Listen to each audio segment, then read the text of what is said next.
Cashflow Diary Podcast, episode 570. Welcome to yet another exciting episode of the Cashflow Diary Podcast, the podcast that teaches you insider tips, tactics, and strategies for creating leverage streams of cash flow into your life. Learn from top-performing entrepreneurs, business owners, investors, and thought leaders from across the globe as they share their secrets to success. Like what you learn on this and other Cashflow Diary podcast episodes? Go to learninvestingnow.com and sign up to receive powerful tips and information that will help you succeed as an entrepreneur and investor. Now, here's your host, investor, entrepreneur, business owner, educator, speaker, author, and master facilitator of Robert Kiyosaki's cash flow game, Jay Massey.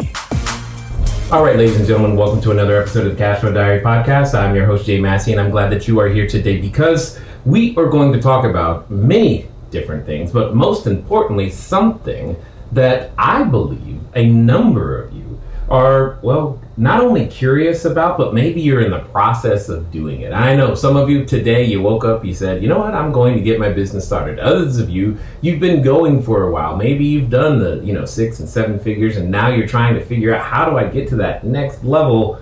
And what you're thinking is, man, if I just could figure out a way to raise a little bit more capital, if I could just figure out a way to get in front of another investor, if I could just figure out how to get my idea off the ground and leveraging the resources of other individuals, I would get there.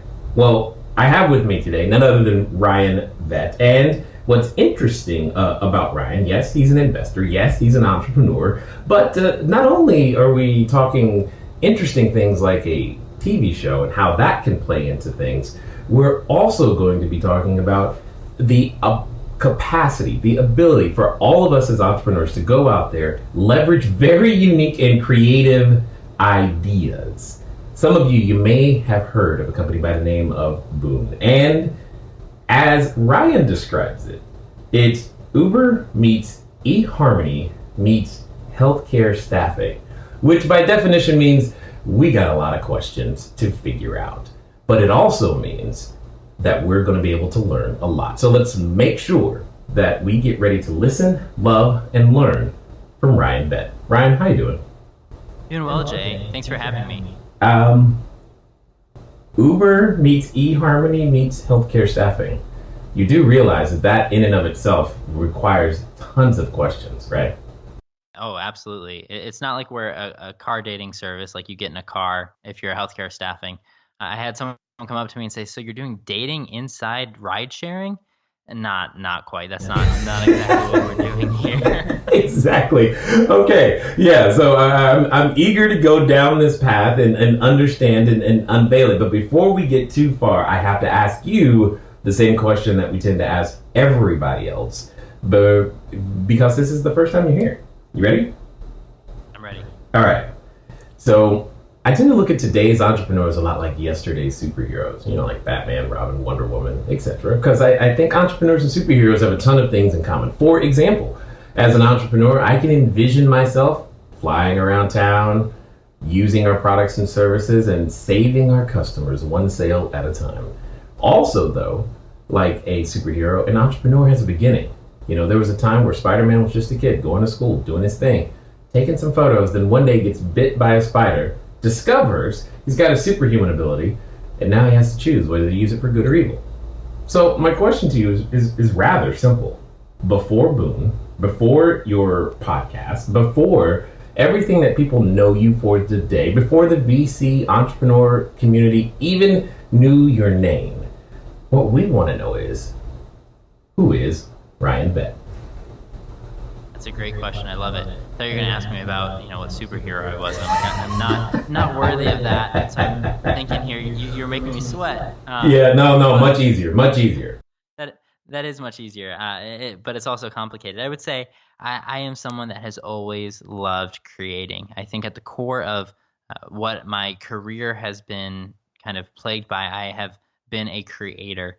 And it started from probably the ripe age of 3, when Joseph and the Amazing Technicolor Dreamcoat was on Broadway, and learning all those songs and putting on plays for everyone that came into our house, to wanting to start a band at age like 5, because I had been taking piano lessons and could barely play Lightly Row or Mary Had a Little Lamb, but I was determined. Or when I had a guinea pig and some turtles, I started a petting zoo and tried to charge admission in my front yard. I was probably like 8 or 9 at that point. So I've always been a creator, whether that's literal creativity from something musical or artistic or something like that, to a business. And so my real first business well, I don't know if you can call it a real business, but it was a lemonade stand. And I know a lot of entrepreneurs have that story, but I did learn how to diversify my products, add new products, and keep people captive, do marketing. I lived in Chicago at the time, and called one of the leading newspapers there, trying to place a full color back page ad. It was a little outside of my lemonade stand's budget, mind you, but I tried.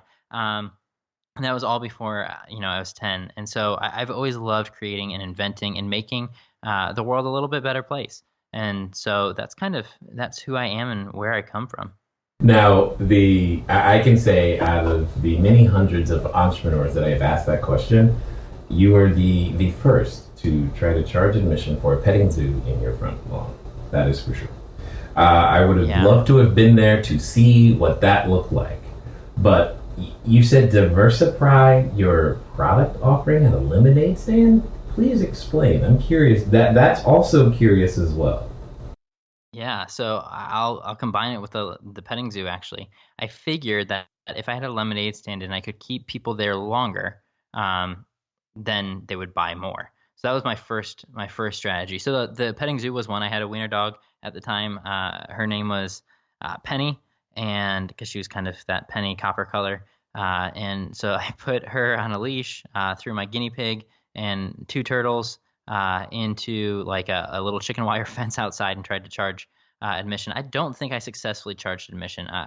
That detail's fuzzy. But what I did do was try to get people longer at the lemonade stand, and I ultimately realized that if I gave car washes or bike washes, that was a bit more sophisticated, and people had to sit there for a little while. And that's how I was able to get the captive audience from the lemonade stand. But the diversification is, most people don't like that nasty lemonade that sits outside all day. It's not really actually sun-baked lemonade like you can pay a lot of money for. It's sun-spoiled lemonade that came from a mix that's probably got more scientific words in it than it does actual natural products. So anyway, that I quickly figured out that I could sell candy bars, because I saw people going door to door for Boy Scouts or whatever, selling candy bars. And I also sold Kool-Aid, so I had multiple flavors, and we'd mix the flavors. And I also had ices, and ices were one of the bigger hits. I got a little snow cone or a little icy machine, and you'd freeze like this special ice cube, and you'd put it in top, and it would shave the ice down, and you could pour syrup on it. So that's how I diversified the products. And somewhere in there between my petting zoo and the product diversification, I created a line of trading cards called Pet Galaxy that I was determined to run Pokemon out of business with. We had packages that would hang up. I mean, I tried to sell them to Target. Target didn't buy them, but I tried. I was like 11 maybe at this point, and we ended up having 150 different cards with probably like 4,000 in circulation. And I know for a fact they were in 3 different states from people I'd traded with over time.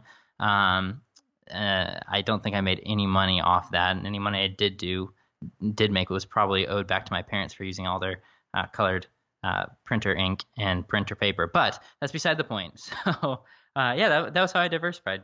Yeah, okay. I like it. I like where this is going. So I'm curious to hear, though, how do we go from there to, again, Uber meets eHarmony meets healthcare staffing? I must hear this journey, because I'm assuming you didn't wake up one day and just go, oh, okay, I know.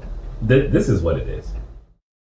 That's my superpower. I just wake up. No, just kidding. No, it was definitely it was a long journey. It was definitely a long journey. And it's several startups between then and now, some successful, some not. But the most clear pathway I'll give you quickly was, I mentioned a moment ago, I called one of the leading newspapers in Chicago for a back page ad. Like most entrepreneurs, if you get rejected or something seems impossible, you just do it yourself.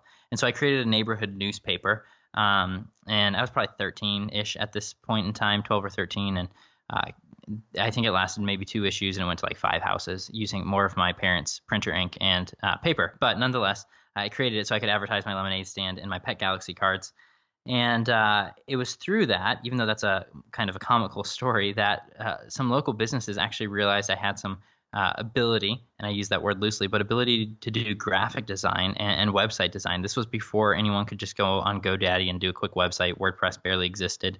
And these things weren't easy to do. You couldn't go to Wix, or you had to have someone that could write code. And no one had Photoshop either. Photoshop was for the really, really, universities that taught design, or these, schools or big corporations, because it costs tens of thousands of dollars. Maybe it wasn't that much, but it felt like that much. And most people couldn't do that. Well, I had an aunt that worked for Adobe and hooked me up in the early days. And so I learned Photoshop. And between those two things, I launched my first business, my big boy business, I would call it. And that we ended up serving 200 clients in 25 different countries, specifically on nonprofit fundraising, and really working on helping them with hospitals overseas, or schools, or leadership academies, or fill in the blank overseas, to really, help these causes, and some domestically as well in the United States. And that business led me into software. I to this day can't write a line of code, but I'm able to find people and surround myself around people who are far smarter than I am to make that happen. And so so that was my first business, the marketing company, my first startup. And I think there's a difference, maybe just because of the year it was founded and startups were more popular. But it was out of a dorm room. But my first startup was a software company that I co-founded with a buddy, and it just ended up being super successful and profitable really quickly, and then kind of crashed and burned towards the end after a series of unfortunate events, which is totally fine. But we never lost money on it, so that's good. We always profited on it. And from there, I got the software bug. So I did several various startups. Some I founded, others I was a part of, and was able to be an executive at. And one of those was in the medical and dental space. And as I learned more about the medical and dental space, my wife at the same time was in dental school to become a dentist. So I started learning more about dentistry, and started building my platform and writing for some dental magazines, and speaking across the country on at dental conferences on patient experience, which is a topic that I'd done previously called customer experience. You just sub out customer for patient, and practice growth, so marketing, and just different things like that, and really saw this common thread and this common need for staffing. Staffing is a problem no matter what industry you're in, hiring and finding the right people. And so that's what I started to see in dentistry. So about a year and a half ago, I said, hey, there's a huge need to find good temporary team members to go and work a shift at a dental practice, a veterinarian office, an orthodontist, orthopedic, eye doctor, urgent care, ambulatory care, whatever it might be. And so I started researching, because I figured someone had surely figured this out. And as I was researching, I realized that the industry size of healthcare staffing, excluding medical doctors, so without medical doctors, who are arguably the most highly paid in the industry, without them, the industry was 16 times larger than Uber and Lyft combined, just in the U.S. And I said, wow, that's a huge opportunity.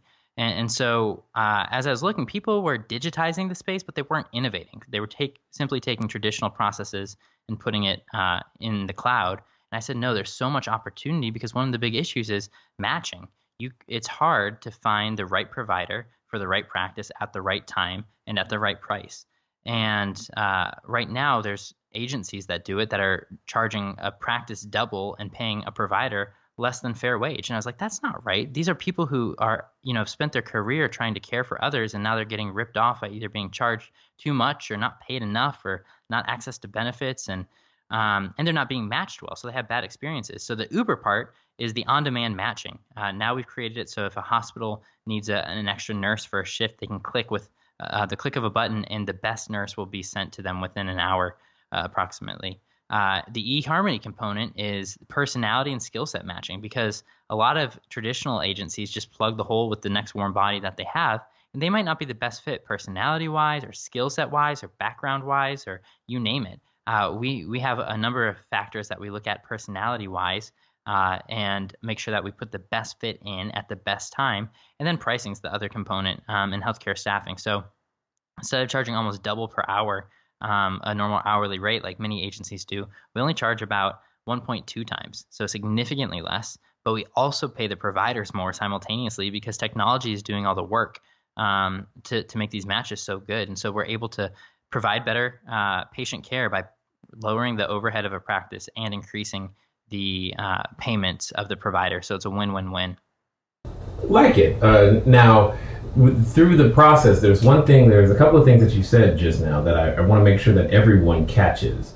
Because if I heard you correctly, you said, and I quote, that when you heard no, like most entrepreneurs, you interpreted that as do it yourself. Right. I like that.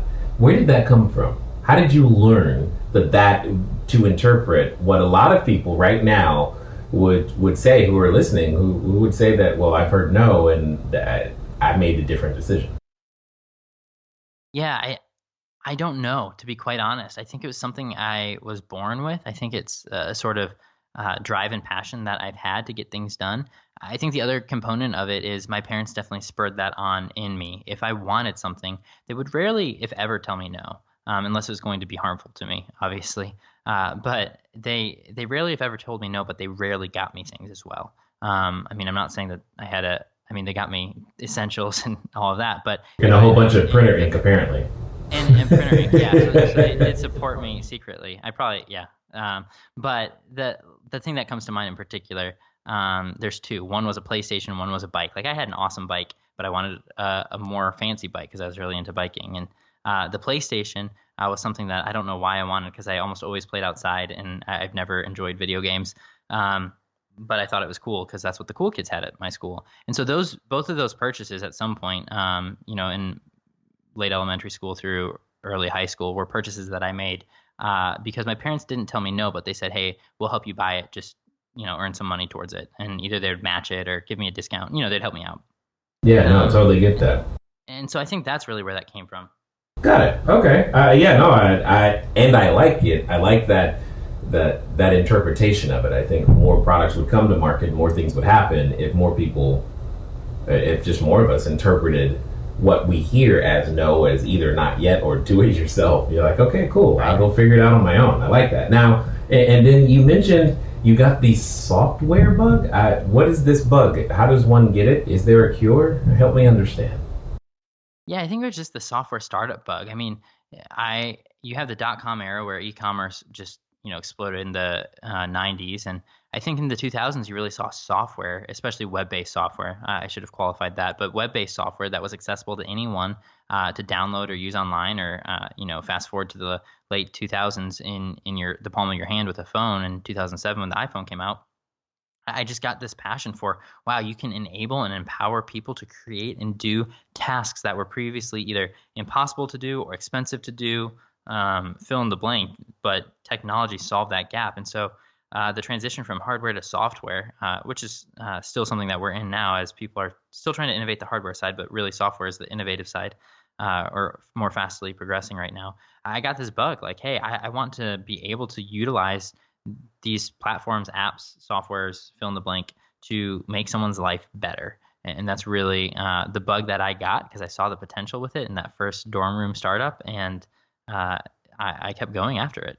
And on that topic, that's where you said something that I also thought was key about digitizing but not innovating. You're drawing a distinction there that I would love for you to expound upon. All right, everybody. Thanks for listening, and I'm glad that you are enjoying what you are hearing thus far. But here's one of the things that's really important.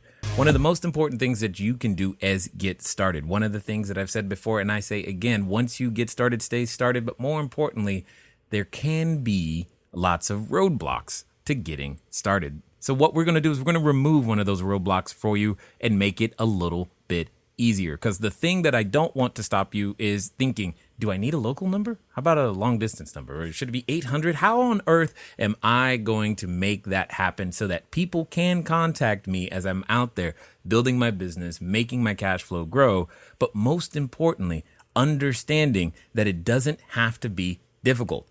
Many of you may know, but if you don't, There's a company out there by the name of Grasshopper. And what I want you to do is I want you to go over to trygrasshopper.com/cashflow diary. Grasshopper is the entrepreneur's phone system. It works like a traditional phone system, but requires no hardware to purchase, no software to install. It's just a number that flat works. So if you are out there building that distributed workforce across many different locations, it's a way for you to still go out there and make your number be unified, simple, easy to use, something we've been using for quite some time. So again, go over to trygrasshopper.com/cashflow diary. Now, let's get back to the rest of the story. Yeah, I think this is something I've only learned recently. And I would say my first startup was on that dorm room startup I mentioned was on the border of innovation versus digitization. And I think it was straddling the line. But what I learned is that it's relatively easy, especially with all the tools out there today, to create a process online or in an app that streamlines something, which is great. That's a step forward. You're one step closer than you were yesterday. You're eliminating paper, extra processes, streamlined communication. Fantastic. But the line that I'm seeing drawn, and that now I'm always trying to be on the other side of, is this innovation line.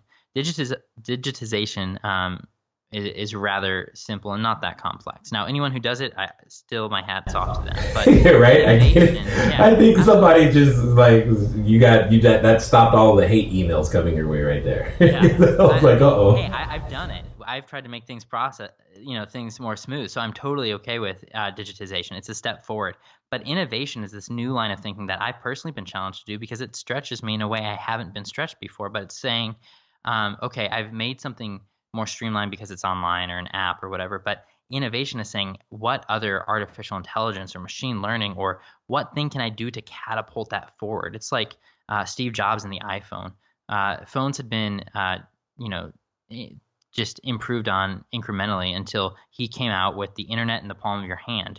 Music is now by song, not by album. I mean, people don't realize how many things happened when the iPhone came out. Texting became a feature that was actually sold. Before, some people had unlimited texting plans but never used it because it was too cumbersome. Like all of these things, just with one major innovation. And so that's kind of the thought. How can you totally disrupt an industry and take it one step further than doing what's always been done, and doing what's always been done times like infinity? Okay, got it. So then let me play devil's advocate for a moment and lay down this challenge. When it comes down to it, though, when I look at sites like eBay. eBay's been around since 1995, and ultimately what they do is they match the buyer with the seller, and they get the right price, etc. All of those types of things kind of come together. How would you say that what you guys are doing at Boon is different than what eBay did back in 95? Yeah, I think, and again, no knock on eBay. That's an extremely successful company that stood the test of time, and they've had a lot of hard things come at them, and they've been able to persevere. So props to them. But you look at eBay, it's a traditional auction or digital garage sale. It's what's always been done. And again, nothing wrong with that, because look at they're making billions and doing fine. But you look at an Amazon and they said, hey, we're going to sell books, but we're not just going to sell books. We're going to give anyone the ability to create their own virtual warehouse and virtual storefront. And we're going to help revolutionize the way online sales happen by having it come in 2 days or less. And they transformed the retail industry. I mean, it started with books and CDs and movies, but they disrupted the entire retail industry by saying, hey, we want anyone to be a retail owner, and they don't have to leave their house. And yet they can have thousands of customers or tens of thousands of customers from around the globe. And so that's kind of the difference. Now, both are digital versions of what's been done traditional. I would say Amazon's slightly more innovative in kind of their approach and really trying to break down the doors and open up new possibilities that just previously didn't exist. And that's where Boon comes in. I mean, Boon, traditional staffing temp agencies, there's 20,000 of them in the United States alone. And 1 in every 10 healthcare providers every day is temporary. So if you go into a hospital and see 10 people, chances are one of those healthcare providers is actually not a full-time employee of that location. And what Boon's doing is saying, hey, there's some major issues that happen in the traditional model. First of all, it takes a long time. Second, It costs a lot of money. Third, people aren't getting paid fairly or getting access to benefits. Fourth, patient care with temporary workers is not always forefront. Sometimes it's just getting the work done, and Boon's really focused on that. And then five, you have this pool of people needing services and this other pool of people giving services, but they're not always matched well, meaning they just put a warm body in a warm seat or in a cold seat. And so what Boon's doing is they're using these personality indicators to make a perfect match to the best of our ability, so that when someone gets matched, they work well with the team that's already established and that's already there, which ultimately leads to better patient care. We're lowering the cost because technology is doing some of the things so that a practice doesn't have to make a decision whether or not they're going to have that extra nurse on staff that day. We're paying the nurses and providers and dentists and hygienists more fairly so that they have the freedom and flexibility to work when and where they want. I mean, burnout's on the rise. There's going to be a 2.2 million healthcare provider shortage by 2025, according to CNN, an article they just published. 2.2 million people that we need to care for our aging population. And people aren't going into it because it's not flexible. It's hard work. They have to work 12 to 16-hour shifts instead of maybe 6 to 8. That would make them provide better care. So Boon takes all of that into effect, bundles it up to one click of a button from a practice requesting a provider and one click of a button from the provider saying, yes, I'll work that shift. It takes less than 30 seconds for the transaction. It's never been done that fast. It's never been matched so well, and the finances have never been so beneficial to every party. Awesome. Now, there's something that I don't want to skip over, though. Because I've looked at this very specifically, the idea of developing software is expensive. There is no other word for it. Yeah. Okay. So, where does someone get that kind of capital? How on earth did that even occur to you to go? Because I've seen a lot of people go. Many entrepreneurs, in fact, they have a great idea, and then they go, but where am I going to get the money? And then that's as far as the idea goes. Yeah. What was different about this idea that gave you the confidence to go out there and start looking? Yeah, absolutely. I've done startups with just about every type of funding that you can do. I have self-funded. I've risked the engagement ring money I'd saved for my wife on a startup, made it all back and doubled it in 3 months. So I'm okay with that. But they're not all that successful, by the way. So I've done that. I've gone to banks and gotten loans. I've done SBA loans. I've done venture capital money. I've done angel money. You name it, I've probably tried it or helped someone try it.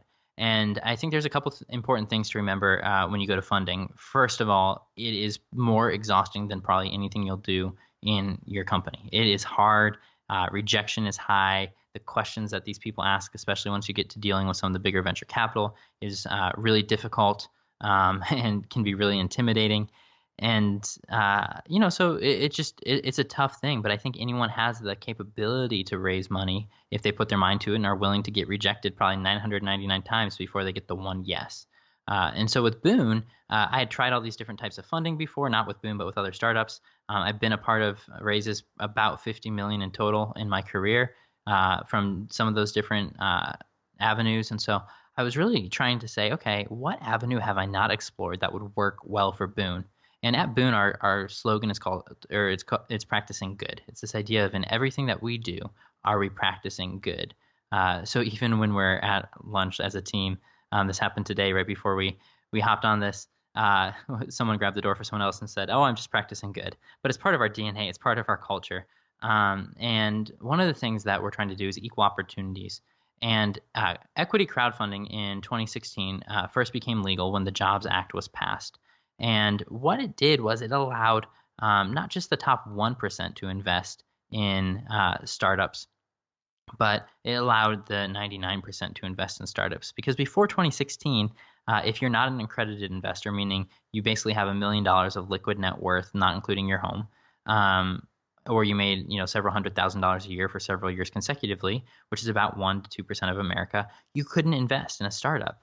And what's unfortunate is the wealthy kept getting more wealthy. So you look at someone who invested $50 in Uber when they first started. When they IPO'd, that was worth $1.2 million. $50, $1.2 million several years later. And no one that wasn't an accredited investor could have even had the opportunity to do that. And the returns, when you're getting thousands of times returns, is unreal. But there's startups every day with those opportunities and those odds. And so the Jobs Act allowed anyone to invest in startups for as little as $100, actually. And so with Boon, we chose to go with WeFunder. It's real investing. You're actually investing in the company like you could essentially on the stock market, but it's not publicly traded. And you can now put your money into a startup and watch that startup grow over time. There's some risks to it because it's not liquid, it's not publicly traded. You can't get out of it till the company has an exit event, etc. But now anyone has that opportunity. So we did go with WeFunder for Boon, and it's been a great learning experience for me, and it's been really fun to be able to bring people in that normally wouldn't have had the opportunity to invest in a company that's exciting like this at this stage. So it's just been really neat. So in my experience, again, I've never done crowdfunding. We've acquired capital in many different ways. One of the challenges has always been just maintaining investor relations over time, because that ends up becoming a full-time job in and of itself. How is that different for you guys now that you're using WeFunder? Yeah, so it's very different. I mean, when you get like a $10 million check for a Series A or B, you're talking about one VC firm that represents, hundreds of investors, but you're talking about one person that you have to talk to, or maybe two VCs come and syndicate or whatever it might be. When you're talking about WeFunder or any of the other equity crowdfunding sites, you're talking about hundreds or even potentially thousands of people, each putting just a little bit of money into your business that now feel like they have a say. And so you definitely, there's so much beauty from having it crowdsourced like this, even though they're owners and not just throwing their money away, they're actually, shareholders. The value is you have now 100 or 1,000 or 2,000 people with different perspectives that you don't have. And so there can be a whole lot of value in having all of those different investors. They might have more connections than you could have. So those are some of the benefits. I would say in my experience, very few investors actually reach out. They watch the video, they read the research, they go through the financials, and once they do that, they're satisfied and they're going to put in to them an insignificant amount of money so that they can kind of sit back and forget about their investment. So I've only really had a couple investors reach out, and the ones that have been very helpful in opening new doors and opening new possibilities for me. So I think the investor management is not nearly as hard as a lot of people think it is. Interesting. Got it. So now, as you've continued to go and to continue to grow, what are the next steps of innovation that Boon has in front of it? Yeah, I think there's a lot of innovation, and we're constantly working on new products and seeing new ways to solve different problems. And I think one of the biggest ways we can innovate is taking Boon to other verticals and industries. I mean, we've had a lot of people trying to do what we've already accomplished. And some people have spent years trying to do what we've done in a different industry and said, hey, can we partner with you, use your technology that's been so innovative and effective at these matches, and join forces? And so that's kind of a new chapter with Boon, is saying, hey, how can we take what we've done to practice good and expand that to just about any industry that's willing to have it? And so it's not us trying to come and conquer all these different industries, but partner with people who are seasoned in the space to kind of help expand and extend their reach and be more effective and more efficient. But okay, so and I guess part of the thing that I question, I just don't know what I don't know, is the individuals that are working because of things like the way the labor unions work, employment law, etc. I can see you've obviously figured it out, and it just seems like that would be complicated in some way, shape, or form when we start talking about, benefits and am I an employee and what about workers' compensation and all of that.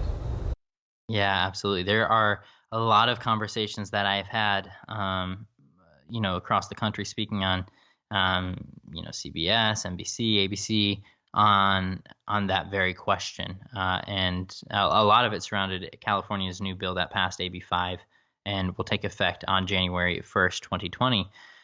And the conversation is, are they employees? Are they contractors? Are they getting paid fairly? Are there benefits and all of that? And I think what Boon's tried to do is we're just trying to solve a niche. And we're allowing people to come to us that want a different type of work. If someone wants to be part of a union, we might not be the best fit for them. So we are catering towards a niche, but we have prided ourselves and kind of predicated our platform on fair pay, access to benefits. So we are one of the few gig economy platforms that actually offers access to benefits for people. And the way we do that is a long, complicated conversation, but we do give them that opportunity. We give people volunteer time off. So imagine if you were an Uber driver and you drove a certain number of hours a year, you then got paid to volunteer. That's something we do. And no other gig platform does that. So we do, and those are just two of many things that we do to practice good differently. And we're not perfect, and we're still learning, and we're still trying to be the best for the people that we can be. But at the end of the day, healthcare providers got into healthcare to care for people. And so Boon got into the business of caring for people too. We just want to care for the providers and practice as well. I like it. For those that have listened this far and want to find out more about what you guys got going on, what's going to be the best way for them to catch up with you? Yeah, to learn more about Boon, you can go to www.doingboon.com, or you can catch up with me, see where I've been, where I'm going, where I'm speaking at www.ryanvet.com. Excellent. Now, as we wind down, I've got a question for you because I'm kind of curious to hear your answer. There's a number of individuals who have listened today, and like myself, maybe they've raised capital before, or maybe they haven't, or maybe they had an idea and didn't take action on it yet, or maybe they have, or at any stretch of the imagination, they're ready to take that next step. They're at what I like to call that precipice of decision. And oftentimes, as humans, when we get to that point, we have a companion. And that companion comes in the form of a voice, and it's a voice that reminds us. It says, you're going to do what? And you're going to raise capital from who? No one's going to give you anyway. What on earth are you thinking? Why on earth are you calling Target to try to get them to buy your product? I mean, it's that voice. It's there for a lot of people. And for some people, they're related to that voice. So my question to you is as follows. This time, it's going to be different. This time, they're going to follow through, and in fact, they're going to do exactly what you suggest. And they're going to do so in the next 24 to 48 hours. What would you suggest that they do? Yeah, I think the biggest thing that I have seen work in successful people's lives, because being an entrepreneur, being a leader in a business space is extremely lonely. You have to make decisions, and those decisions are often isolating. Not everyone's going to be your fan at the end of the day, but you have to make them in the best faith that you can, that you're doing something to benefit others. So the advice that I have is always surround yourself with 3 people. And the first one is what I call a forerunner. It's the person who runs ahead of you, who's already been there, who's tripped, who's fallen, and can point out those potholes so you don't make the same mistakes. It saves you a lot of paying what I call stupid tax. You use someone else's learnings to help benefit you. The second person I say surround yourself with is your running mate, that companion, the person you can jump with. So when you're standing at that cusp saying, do I take this jump or not? You have someone there that's holding your hand and jumping with you, because there will be a lot of naysayers. And you do need those in your life too, because they keep you grounded. Anyone that tells you no, you just can't write off, because there's probably some truth in that. I would say it's not all true, but there's probably some truth. So it's always good to listen to all sides and just glean what you find most important. And then finally, I call the last people are the people that are a few steps behind you. So when you turn around and look who's coming up at the path behind you, who are those people that you can pour into and share what you've learned? Because I would almost guarantee if you have a mentor and you have a running mate, that's great. But if you have someone you're mentoring or pouring into, even if you're not that old, even if you don't have all that much experience, when you start sharing what you're doing, you start synthesizing it in a different way, and you're able to make your own advice actionable. So often when you're mentoring someone else or sharing those stories, you become far more insightful on your own journey. And so those are the 3 people that I think everyone should have around them. And if 2 out of 3 people say yes, jump, do it. I like it 100%.